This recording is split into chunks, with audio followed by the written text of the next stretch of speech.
ఈ రాజకీయ నాయకులు కూడా ప్రత్యేకమైన ధన్యవాదాలు తెలియజేస్తాం.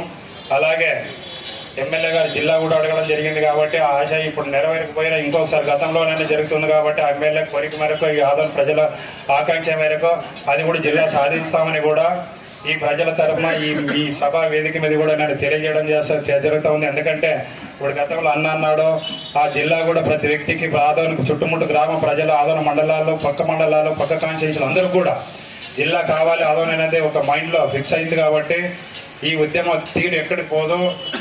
నెక్స్ట్ 29 డీలిమిటేషన్లైనా ఈ కొత్త జిల్లాగా ఆదోని ఏర్పడితే ఆదోని చుట్టుముట్టుండే కాన్స్టిట్యూన్సీలకు అయితేనేమి ఆదోనిలో ఉండే ప్రజలకైతేనేమి అందరూ కూడా ప్రజాపాలన వ్యవస్థకి అందుబాటులోకి ఖచ్చితంగా రావాలనే కోరుకుంటున్నాం. ఆ ఆశయం మేరకే నేను కూడా ఈ మండల వ్యవస్థని ఈ 16 గ్రామాల ప్రజల ఆకాంక్ష మేరకే ఉద్యమం చేసి సరి సమానంగా ఈ మండల వ్యవస్థను విభజించడం జరిగింది.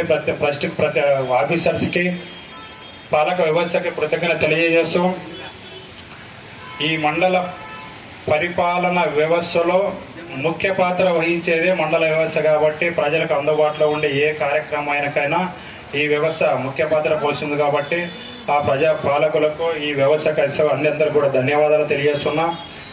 ఇక్కడికి వచ్చినటువంటి పత్రికా విలేకరులకు అయితేనేమి ప్రింట్ మీడియాకి అయితేనేమి అందరూ సహకరించి ఈ మండలానికి వచ్చేదానికి కూడా ముఖ్య పాత్ర పోషించినందుకు కూడా వాళ్ళు కూడా ప్రత్యేకమైన ధన్యవాదాలు తెలియజేస్తూ ఈ దినం అయితే మండలం విభజించిన దినం కాబట్టి 3వ తారీఖున మేము గుర్తుండిపోయే దినం కాబట్టి సంతోషిస్తున్నాం.